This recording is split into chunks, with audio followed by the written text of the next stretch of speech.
welcome back to the Fucking Ridiculous podcast. It's episode 8, and I'm super excited about today. I have some guests on, and way back when this started, I had said, hey, this is going to be a mixed bag. You're not going to know what you're going to get. And I've also said that, in our lives, like 90 to 95% of the stuff that happens to us daily is not serious. The other 5 to 10% is serious and definitely should, we should talk about it and experience it and go through it. So today I've got 2 friends who I love, and they are sisters. They are best friends. They are co-workers at their family's nonprofit foundation, and they're going to share some fucking ridiculous stories of their time growing up together in a house of 8 people, and then some from now. And then a little later, they're going to touch on the 5 to 10% of that time for serious stuff and talk a little bit more about their family's foundation and what the mission is and how we can bring teen mental health to light in a fun, relatable kind of way. So I hope you enjoy. So first, though, I would like to say one of the things that I find ridiculous is your maiden name. So every time it will show up on your handle or something, it's like Claire Handy, Grace Handy. And I mean, what something. Person isn't thinking Handy? Yeah. Uh-huh. Do you want to know something even more ridiculous? Please. Is my mother's maiden name was Not. So her name was Kathleen Not Handy. Yeah. Her whole, yeah. It's bad. How amazing is that? Yes. Or also known as ridiculous. Okay. It is. My interpretation was actually from a 14-year-old boy standpoint of course. we get that. Well, too. I mean, I don't really want to think of my mother like that, but Sure. I'm sure she got that when she was course. newly married. Yes. I'm sure that's what well, did you guys not get that? Oh, yes, of for course. sure. Are you? Claire Handy, are you? Claire is very How handy Yeah. are you? Oh, yeah. Grace, are you not handy? Or It's are you crazy. handy? Yeah. Which handy do you use? Do you have more not or handiness in you? I know. It's not. Right handiness or left handiness? All right, so I want you guys to tell me about growing up in a family of 6 and share some of your ridiculous stuff going on. Oh my God, there's so many. There's so many. In fact, we talked about what we probably shouldn't say more than what we could say because there's a lot that's happened. But we remembered once we had this dog named Frisky, which is funny with the last name Handy. Frisky Handy? We can't. And it had probably every breed of dog known to man. So Frisky was Frisky made was from Frisky. Friskiness. Yeah. Yes, Got and we it. called For him sure. a German Shepherd just because And there was no way. I don't know. And we feel sure, fathered about 700 puppies or somehow through the neighborhood. We never got him fixed, never on a leash. Frisky was crazy. But Frisky was skilled. Very skilled. He was skilled. Talented. Very talented. So we are all sitting around the dinner table one night, and all 6 of us, and it was back when, the dinner hour was fucking ridiculous. You couldn't call anybody or text or have phones. Did your parents take the phone off the hook so that you would not, and once the busy signal was couple A dead? couple times. Yeah. Remember? Oh, Yes. totally. Yeah. So the doorbell's ringing, and my dad just said, "We're not answering the door. It's dinner hour." And I'm like, "I think it's the dog. I'm pretty sure it's Frisky." And lo and behold, it was Frisky. And that's how he let us know until he died. How he needed to get in the house was he rang the doorbell, and he learned it from our brother Michael, who just would sit there, and he's still like that. He's a pack of gnats. Yeah. I mean, he just would, sit until the somebody bag. came. Yeah. Well, and the So- thing that's really ridiculous is that we would be my parents would have people from the church over or whatever, and we'd be sitting in the living room, and we were so used to that our dog rang the doorbell that it was not a big deal. You'd hear ding dong, and then somebody'd go open the door, close it, and the dog would walk in, and we'd go back to our conversation. And it's nothing. I know. And people would be looking at us like, what in the hell is going on in this house? Exactly. We It's train good. our dogs to, like people. Yeah. Yeah. I mean, Frisky was smart. Frisky was really smart. I mean, we could say things like, oh, we got to go to the baseball field. Oh, And exactly. he showed up at the baseball field. He was just smart. run through the back neighborhoods till he got to the baseball and field. all of a sudden, there he was. And people knew him because he would also go onto the Just a field. little and- bit of a troublemaker. Yeah, it was good though. Well, Yeah. knowing you two, Yeah. I mean, you Yeah. can't be a troublemaker. Yeah. There's got to be one in your family that maybe isn't, but Oh, I don't know. We have a lot of fucking ridiculous things that's happened to Yes. us, and Whole Now, lot. I don't know. I never got to meet your mom, Yeah. but I sure would have. She hysterical. Hysterical. Oh. She would have loved you. And I will tell you, she, so she's, parenting 6 little kids, running around to all of our activities and all this. And who has time to get your license renewed? I don't, who does? Who wants to? I know. So she, Well, and the DMV, that was like the biggest yeah, clusterfuck. Still is. still Well, is. maybe it is. The last time I was there, I had an appointment and it went swimmingly with my son. So I'm going to good. say, That Props is to the good. DMV. there you go. Yeah, that is good. But Well, she happened to drive around for 3 years on an expired license because she liked the picture. And I loved it. So I remember I was in the car with her and she got pulled for probably speeding. She was a pretty crazy person and had a lot of fun and She had places to go. she had places 6 to go. kids, you've got to be Places to go. So she gets pulled and the policeman looked at her and said, Miss Handy, see, there it is again. Miss Handy, your license is expired by 3 years. And she says, but look at the picture. It's really good. It's really a good picture. And he's like, I'm still writing you up. So I thought that was pretty He ridiculous. should not have written I her up. know. That was Give ridiculous. I know. Mrs. Handy a break. I know. She got 6 It was a good kids picture, and though. a really good picture on her license, and that's unheard of. Well, let me Believe tell me, you. I know. Another thing she did with her license. So I was 20 years old just a few years ago and not legal yet. And a bunch of my friends were going out and my mom was 50 at the time. And she said, just take my license because we kind of look alike and see what happens. Just see what happens. So I go Wait, up to, are you going downtown Richmond Oh, or yeah. are you? If anybody remembers Bird in Hand if you're from Richmond. But anyway, so I go there with my friends, and they're all legal at that point. I kind of a young for my crowd, young for my birthday. So I gave them my mother's license, and the bouncer just looked at me and said, "What?" And I said, "Well, she said I could go out. I just showing you I have permission from my mother to go out." And he said, "Just get in there and have fun. Just go have fun." So, yeah.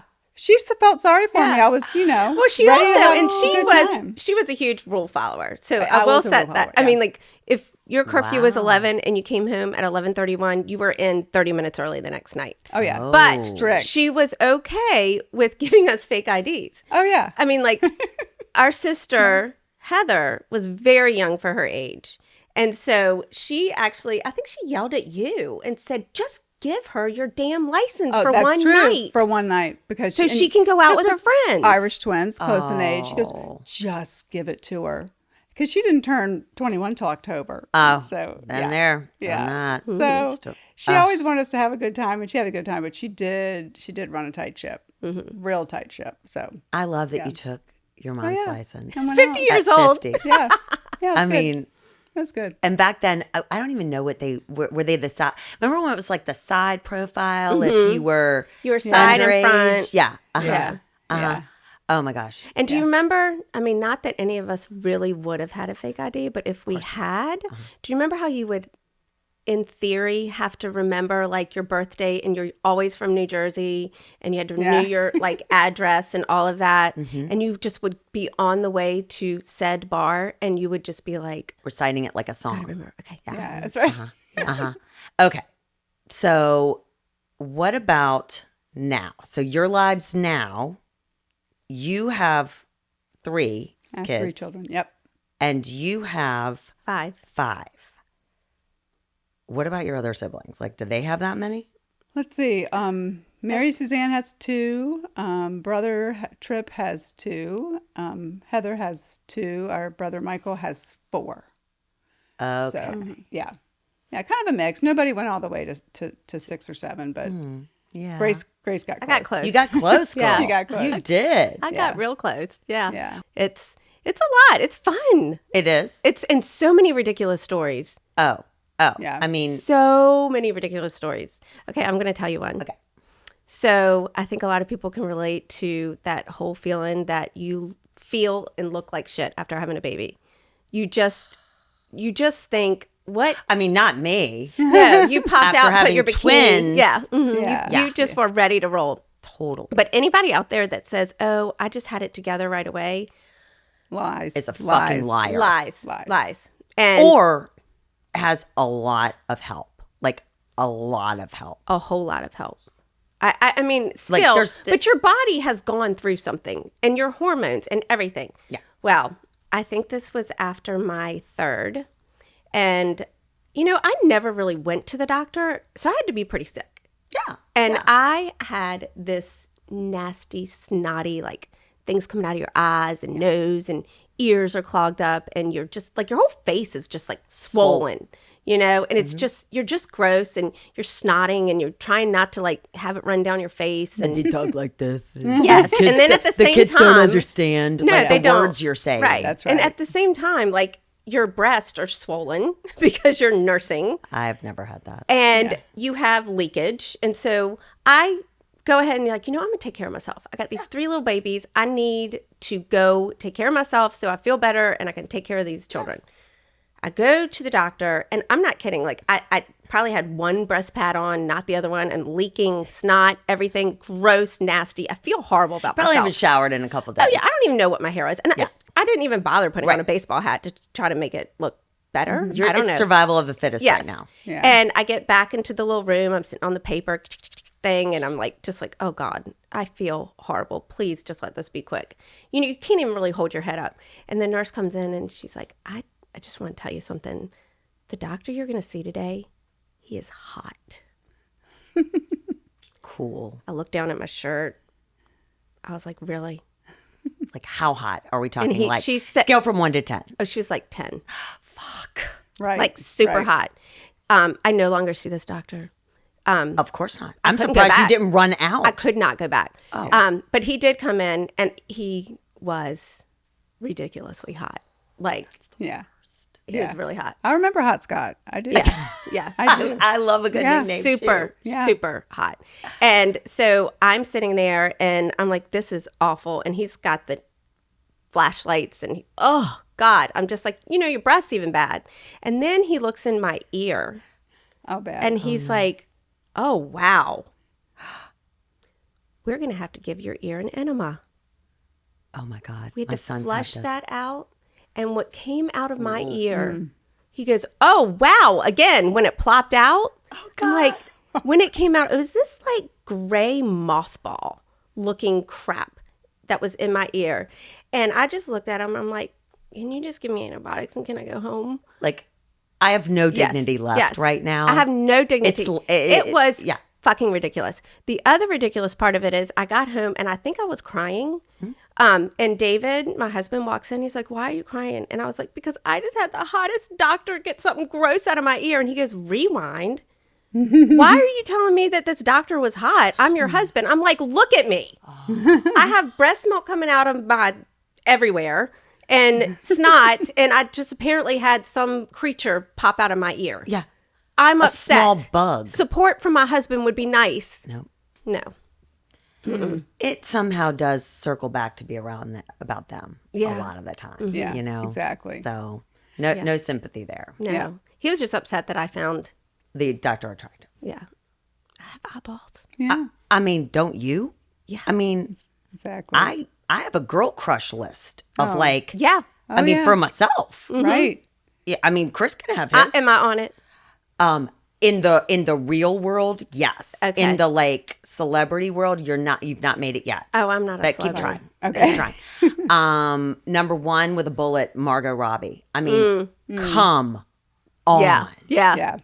Number 2, Megan Fox. Yeah. Now, I think she is just stunning. Oh, yeah. I really do. Oh, yeah. 100%. And I mean, and then I could throw a redhead in there just to make it all Yeah. Even, yeah. You know, Who would it be? who would it be? There's so many. There are a lot of them, but you know how they change back and forth. Yeah. Like Yeah. sometimes know? they go blonde. Yeah. Yeah. Oh, and props to Kate fucking Beckinsale. Come on, Really. Yeah, I For know. real. I Yeah. mean, she's like and by the way, she's like Mensa IQ. Really? Oh. Howard Stern interviewed her, and I Oh. was listening, of course, because I was like, "Oh my Yeah. gosh, she's so amazing!" Yeah, Mensa. Wow. That's So, amazing. anyway. Yeah.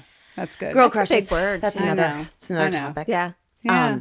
So you and I share a fucking ridiculous story about losing, track of things and then forgetting to do things. Oh, yeah. During the tiny baby time. Yes, we do. We share that. And thank God for my sister here because she has always come to my rescue. I mean, she's actually seriously always come to my rescue. Yay, and she probably is like, it's ridiculous how much I have to rescue her. It's true. No. But I was, again, it's like the whole postpartum thing. And I'm sorry, women out there, you just know that I can relate because it is hard. It is so hard. But I had just had 3 babies. I hadn't had my other 2 yet. And I was crying on the phone with Claire because I was so tired. I was so tired. I mean, our house had carpet in the den and I let my kids eat, my 2-year-old and my 5-year-old eat oatmeal on the carpet, watching Thomas the Tank Engine while I had my infant in a just seat and I'm crying. I'm like, Claire, I'm so tired. I just can't do this. And I'm like, oh my God, shit, my kitchen's on fire. I got to go. Yeah. And I think I waited an hour before I called you back. I was scared So to what death. did you do? Oh, well, the fire thing didn't register right away. I proceeded to go to a coffee shop so I could then addict her to caffeine because that was her problem. She was so tired. Right. So I'm like, all right. So I was kind of going to a rescue. I had no idea she needed the fire department. Yeah. Yeah. So I was boiling pacifiers and bottles and nipples in my kitchen and forgot about it. And I look over as I'm crying to Claire and I look through and there's flames just coming up.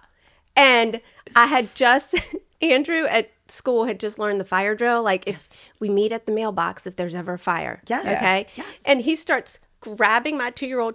Come on, Cameron, we're going to the mailbox. Mama will meet us there. Oh. And I'm like in this fog of like, do I try to put it out or do I get my baby out? And you're like, of course you get your baby out of the house. Yeah. And so I think I was calling 911 as I was walking out. It's raining.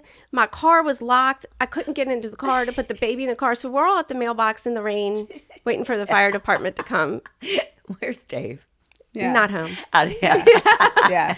No, not home. And in fact, I think a neighbor called him because the fire truck showed up at our house. And he was like, I think you might want to check on your wife because something's going on. Yeah. But a lots of times when that happens, I feel like I've got this covered. Yeah, I got this. No, I don't need to fire. You know what? I don't need to call you in a panic. I don't want to worry you. Right. Exactly. I've got this. The same thing, not as Close. as bad, happened to me. And it's funny because you're trying to do the right thing. You're like, I want to sanitize the passies and the syringes and the thises and the that's. Syringes. The passies and the syringes together. The passies and the syringes because my daughter had so many, physical issues, medical issues. So, we have those little tiny plastic ones and she's so tiny. So I'm boiling them and, I'm thinking I'm sanitizing properly. They're my first 2 kids. So I don't know, so I go upstairs because I'm so tired. Right. And my husband's already in bed and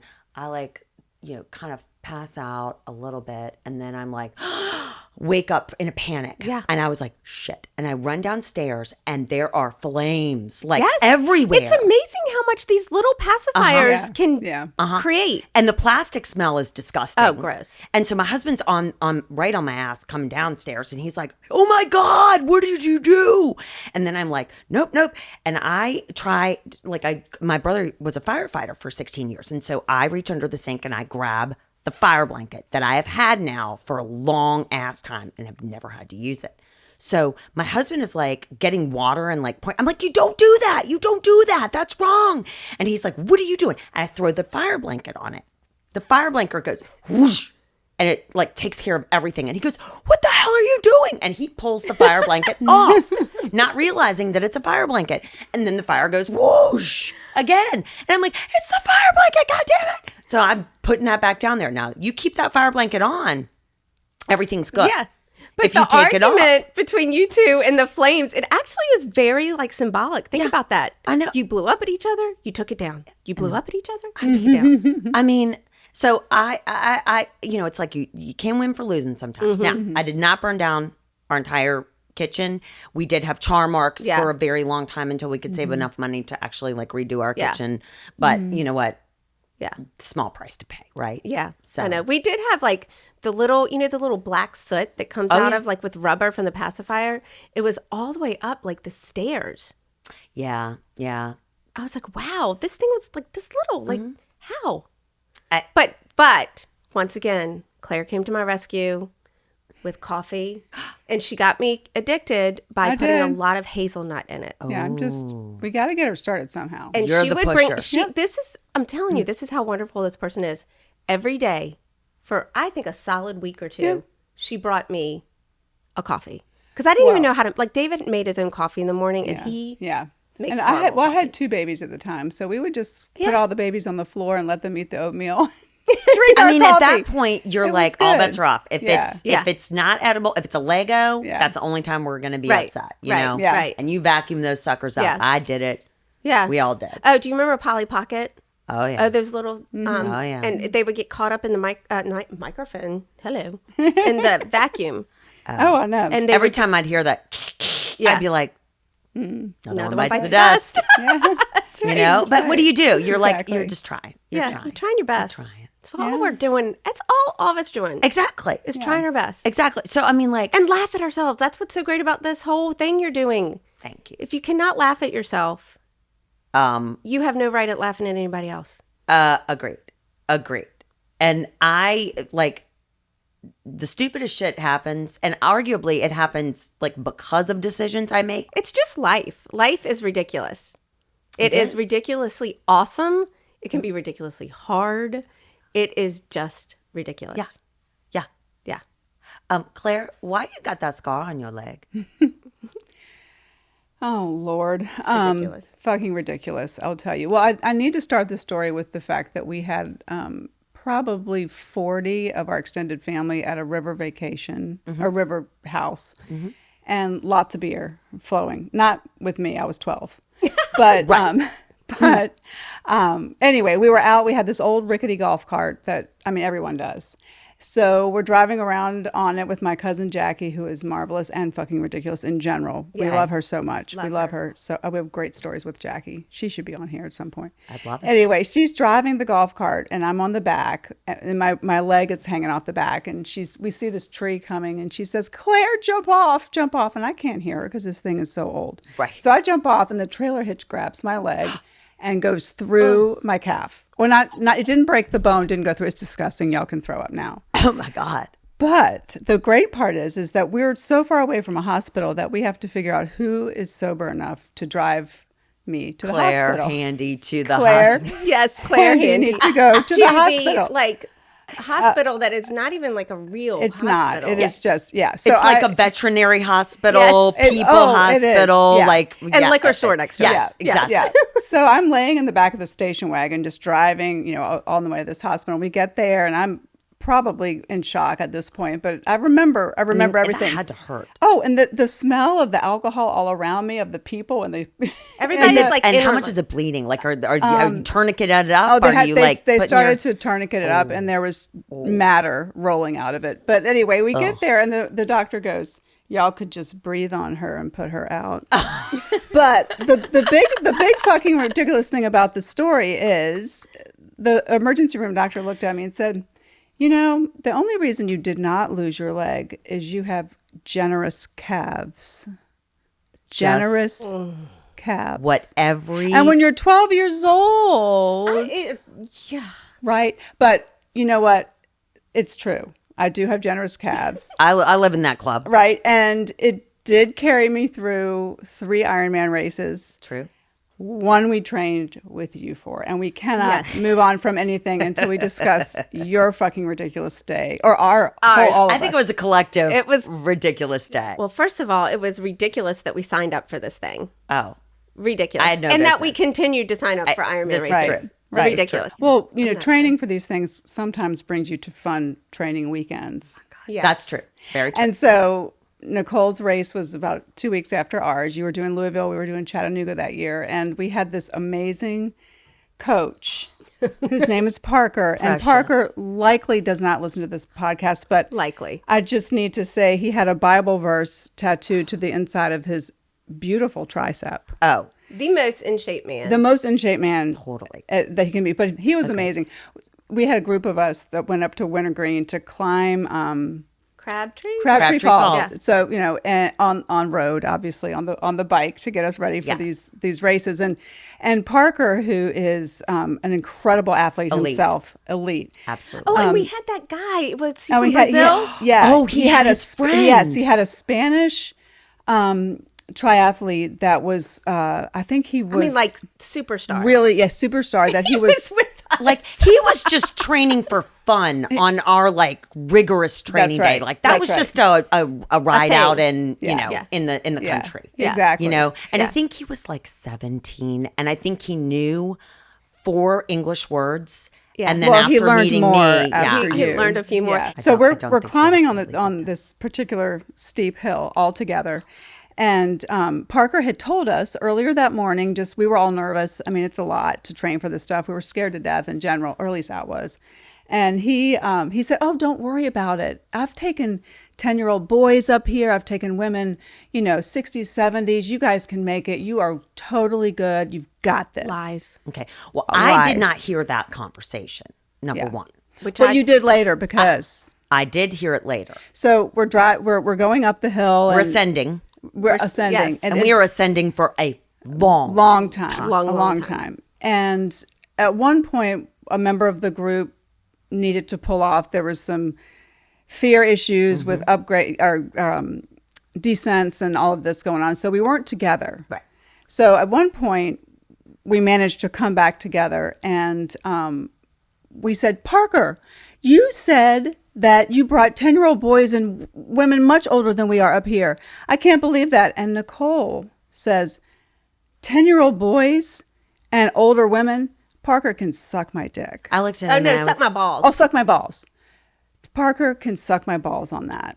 Because we were You actually used his full struggling. name. You gave, and I don't want to say it out loud Yeah, on of the course not. but Of course not. you used all 3 of his names, I mean, and you said I probably made Parker those up. blank blank. Parker Michael Smith, you could suck my balls, because I was so like out of my head at that Yeah. point, because Yeah. I was like, when is this hill ending? And there's no freaking way some 10-year-old did this ride, and now No. you're telling me some 72-year-old No. did this ride, and No. I'm like, I've been training, man. I was just Oh, I out of know. my mind. I know. And I know Well, his face. I was with him next to him on the bike, and his face went white, and Yeah. he turned to me and he goes, "I have never been told that in my life." That's right. And It was hilarious. hysterical. And then later, we're all kind of a shit show. We're all a shit show on this. And after the whole training day, we're sitting around in Wintergreen having beer, of course, just to try to calm the shit down. I mean, it was something. And he looked at David, Grace's husband, and says, "I think I made a mistake." Meaning he wanted to build our confidence. He was ready to put us out there and get us ready for this race. But we have to give him a little bit of kudos on this.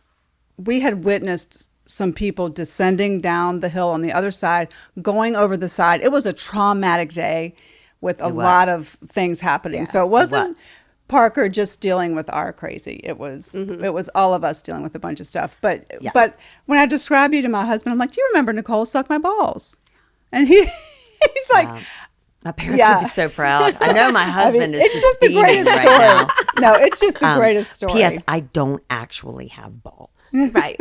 But I mean, at that point, I just was like, Yeah. You don't even know Dear what's Lord. coming out of your mouth. But see, at that that's point. just it. Life is so full of fun and fucking ridiculous goals like a Iron Man, and really great days together with friends and stories. And so I don't even, whether you had balls or not, who cares? It was just a cares? great thing to say at that moment. It was well, perfect. it definitely lightened the mood. It did. Because I think everyone was like, wait, what?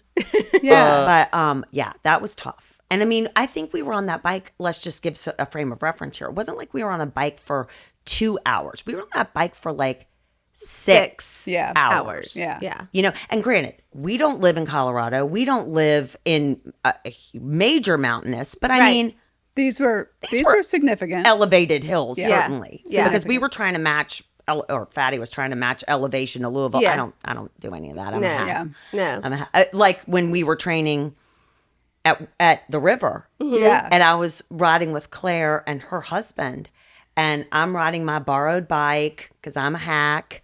And Claire's like, so, hey, yeah, what zone are you in right now? And I remember looking at her and being like, What are you talking I about? mean, Like, am I in a like happy a time zone? zone or like I have no idea what she's talking about. She's like, oh, are you wearing like a heart rate monitor? And I said, no. And she's like, well, you can test your Oh, please. zones by, Oh, listen. like this and that. And I'm like, I don't even have a watch. Like I know. I have nothing. No equipment at all. Never occurred to me that I just ride with people and follow them. Oh, okay. I barely know how to shift gears. So I just remember thinking like, ooh, I'm about 3 months out and maybe I am really underprepared. And I was, but No, Yeah. No. It's all at the mentality. yeah. Like Claire gets the comfort in knowing, like, okay, if I know I have to ride 112 miles, I'm going to do zone 1, 2, and then stay in 3 for this amount of time and go back to 2. Well, That's see, her. I need that. That's her That's what I analytical need. self. Yeah.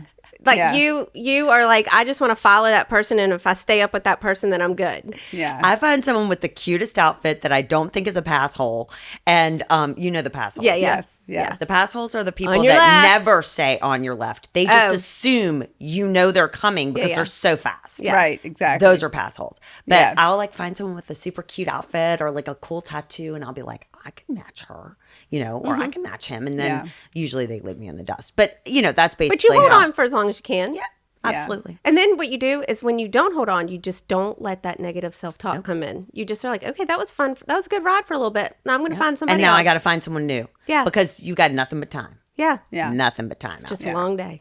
Yeah. Yes, it is. It is. All right. So tell me how you guys got into doing the races. The whole Ironman thing.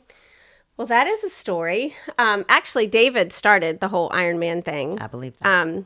And he was like, y'all really should get into this. But really, it has a lot to do with how our foundation started and really going and having a goal and racing with purpose. Yes. You can go out there and you're putting your whole self out there. And you really don't do that for yourself. You've got to have a bigger and greater meaning for what when you do that. And even if it's not something, and we can get into the foundation in a minute, but even if it's not something specific, everybody goes out there with an intention. And during different legs of this race, you are talking to yourself. And you may be focusing on someone in your life that needs some good vibes or prayers. And so you spend the next mile on them. And then on another time, you might be thinking of Ukraine and saying, I want to just really put my pain to purpose for these people that are suffering. So there's never you never just are selfish with it. You can't get through it. If you make it selfish, that you won't finish the race. That's true. You have to, That is have got to be always working towards something bigger than yourself. And that's what we had at the time, a Speak Up Race team. And what we said is we race with purpose. And it's called Speak Up Race Team because my daughter, Cameron, she passed away at 16 years old, but before she passed away, she created a whole movement to speak up about teen mental health.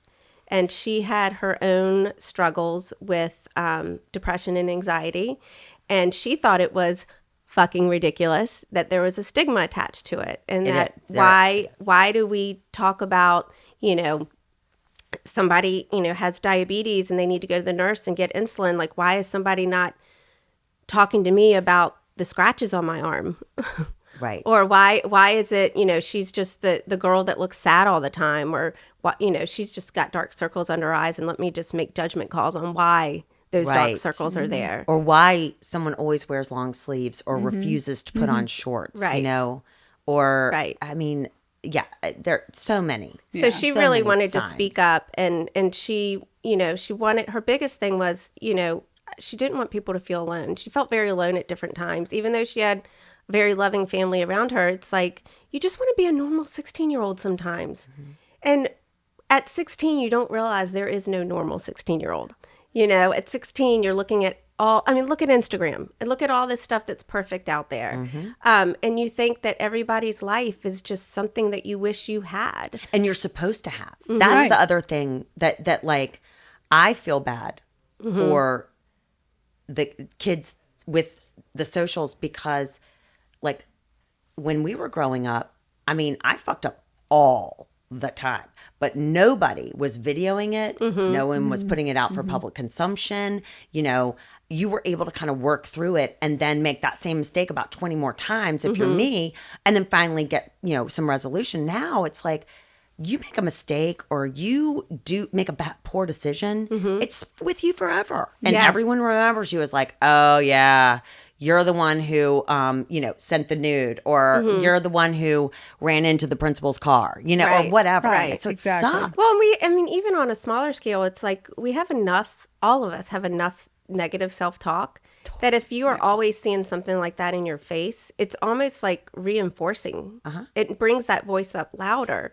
And I think that, you know, Cameron was really brave to share her story. And she said, you know, nobody else has to share their story, but I can speak up for them. Right. Because she knew, she was like, Mom, I see it all around me in the classroom. I see all of this stuff, and all, you know, everyone's like, oh, it's just teens. It's just teens. They'll get through it. And she's like, why are we not talking about this? People are questioning their lives and taking their lives, and why, you know, she hurt herself. I mean, it was scary as a parent, and it was very like humbling and as a parent to know that I couldn't stop her from hurting herself. Right. I thought I was very involved, and I, you know, and I didn't understand it. I was like, why are you hurting yourself? And she said, it's because the only time I understand my pain. I have so much pain in me all the time. And so as she kind of grew and got the help she needed and really started to speak up and own her mental health. You know, you don't have to have a diagnosis. You can own your mental health when it feels good. You should own it and be like, this is what a great brain balance feels like for me right now. And when it's not in balance, own that. And when she owned that, that's when she started this movement. That's when she started to speak up and create this whole Speak Up race team, create a Speak Up 5K that she does. I say she does every year because she really does. And that's where this whole foundation that Claire and I get to work together on. And it's the Cameron K. Gallagher Foundation. And we speak up for teen mental health, and we offer education. And really, first, we take away the stigma. We normalize the conversation, and then we give kids tools. And I'm not going to ever stop talking about it because it's my daughter. It's my daughter's name. And she will live on, and everyone will hear her voice for as long as I'm living, because it's important. Well, and what I love is that so much of even just the artwork around here, it's all things that she wrote, that, you know, journals or entries or just quotes that she had come up with over the years to help herself. Right? Yeah. Is that right? Yeah. And I love that this is coming from a voice. It's not a grown-up voice. It's a teen, you know, who is saying, I get you. Yeah. You're not alone. Yeah. You know, which is so important. And I think in Richmond in particular, because we're kind of like that big small town. Right. Pretty much everyone knows Speak Up. And there's a race. When is the race? Now. September 10th. September 10th. So this will air August 25th. So would there still be time to sign up? Yep. And it's a 5K. The best thing about this race, I mean, there's so many great things, but it's really not a race. I mean, it's an unless experience. you want to race, you can make it a race. You totally can. Yeah. You totally can. And some people will do the route twice because they're, you know, super elite and intense, and that's awesome too. But like, there's so much fun to be had on a Saturday morning with just a bunch of people with the one purpose is to have fun and support. And that is what makes that such a great family-friendly, cool thing that is, I don't want to say it's just exclusive to Richmond because you have had them other places. But well, I think it's really, very... we created, it's National Speak Up 5K Day. And so we have countries and states doing it virtually on September 10th. In fact, I just got a note from some people in Colombia, South America, that are going to be running on September 10th. So it's all over the world. It's, you know, you can participate virtually or in person. And what's great about it when you are in person is that the race course was designed by Cameron. So I would love to take credit for the creativity, but it's not. She wanted it to be something that, you know, a 5K is something doable. You can walk it. It's you don't have to be some super athlete to do it. It's all inclusive.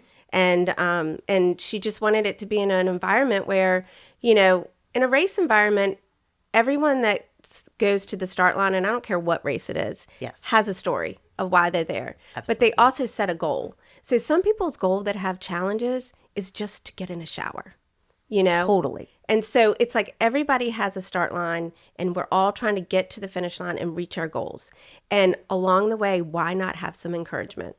And that's what the Speak Up 5K race course is all about. We are holding you. We are supporting you. We are celebrating all of you, light and dark. You're Yes. celebrating it. And you're going to cross that finish line. And guess what? The next day, you're going to do it all over again in your life. Exactly. I love that. Yeah. I mean, we do it every year, some combination of our family. This year I will be on the walk crew for sure, but that just means I get more time, you know, To soak see it all yeah, in. Exactly. Yeah. Well, And- I think one last thing to say about this is our approach is so very different to having conversations about teen mental health. Is we have joy. Yes. We have joy in the full scope of the human experience, from the good to the bad and everything in between. And we celebrate the memory and the continuing legacy of Cameron, but also others that suffer like this. And we approach it with kind of a proactive, positive joy. And that race course will speak to you in joy. And even if you do it virtually, Yes. you are being held by a 16-year-old angel. And you're being held by all of us and everyone else with a brain. And guess what? Anybody breathing has a brain. So we're all celebrating teen mental health. So that is a fucking ridiculous reason to sign up. Absolutely. And I wanted to mention the last thing is that it is fucking ridiculous how much I love my sister. Oh, So, It's fucking ridiculous how much she has to love me. no. yeah. You guys are the best. You guys, I mean, ever since I met you, you're on my short list. I have a crush list and I have a short list. And you guys are definitely on the short list. And the short list might be long, actually, but that's okay. Well, we've know? loved you from the beginning We because have. you bring joy, you bring fucking ridiculous energy of fun and acceptance. And I really believe that this podcast is more than just 20 minutes or so of wonderful anecdotes that help us know that life can be fucking ridiculous, because we have to learn to laugh. It's the best medicine. And this is a mental health gift you're giving all of us, besides all the fun and I'm going to go on a hockey tour with break. you. Yes. So, yeah, we need to do that. But, yeah. A friend of mine put it nicely, artist. She said, if Instagram and Facebook are the highlight reels of everyone's lives, and I'm not a big poster in my normal life. I don't post at all because I don't care what I'm doing. I know other people really don't. But I do this because I feel like this is the low light reel. You know, this is all the stuff that happens day to day that, like, you can It's either the get frustrated real about, real. or you can just sit there and laugh because chicken was left in your car and the smell is still there 2 weeks later, you know? Or, you know, you come home and you know, just your garbage, the your toilet's kitchen's running. on fire. Your kitchen's on fire. I mean, it's just, that's the stuff that people don't talk about. Yeah. And it's my way of trying to make people feel like You're not joy, alone. laughter, and that they're not They're alone. not And that you they're know? not alone. And that's what, you know, I mean, that's what life is all about. If, you know, even if you're not an extrovert, just knowing that there's like, oh gosh, somebody else thought that or felt Right. that. Oh my gosh, I can laugh at that. I'm not a weirdo, or Right. I'm just not alone. And that just, it feels good. Well, and it feels better to me too to laugh at myself as opposed to laughing at others. Now, don't get me wrong. I do laugh, but I laugh with. And now I do laugh at my family members. yes. And they laugh at me. 100%. But, you know, there's a big difference. There's a Yeah. big difference. We do a lot of that. Of course. A whole lot of that. So it's just not taking yourself so seriously, but then also keeping in mind that this is laughter, movement, just friendship, getting out there, connecting. That's all great for mental health. Well, and you think about coming out of a pandemic and the isolation that's, you know, going on. First of all, that would be funny to hear some of the ridiculous stories that people did at home, and not those like picture perfect, I grew all my own vegetables, but like all the other funny stuff that is real life that happened during the pandemic. I have so much, I can't even tell, like it would have to be a closed audience. Yeah, No, yeah, I hear it's, you. it's a lot. But I think coming out of that and out of that isolation, one of the biggest proactive healing measures you can take is connectivity. I mean, research will tell you that. Yeah. You can be resilient if you have connectivity, Yes. no matter what happens in your life. And I am sensitive to those who have a harder time doing that, who, are scared or nervous or feel like they just Can't. you know? And those are the people that we need to really raise up. So, Yeah.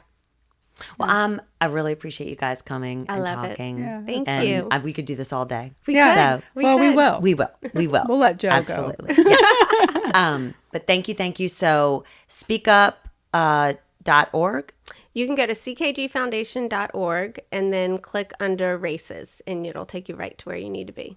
Or you can just read about the organization Yeah. and see what they have to offer. That's kind of why I'm sending you the long way, because I want you to know a little more of the story. Absolutely. Because it's a great story. It really is. Yeah. And then if you want to follow the pod, we are at the FR Pod on the socials and on YouTube, and then Fucking Ridiculous on Spotify and Apple. And I'm still getting lots of questions about like, am I following? I can't tell. I think if you're getting a reminder that there's a new episode, then you're definitely following on Spotify and Apple and maybe YouTube too. So anyway, if you like this, follow, subscribe, share with a friend. Even if you don't, maybe still do it because you feel like, oh, I should do something good for someone else. And that'd be great too. Yeah. So, all right. Well, Okay. until next time, Yeah. pretty sure it's all going to be fine. All right. Okay. Love you guys. Love you too. Love you. Love you.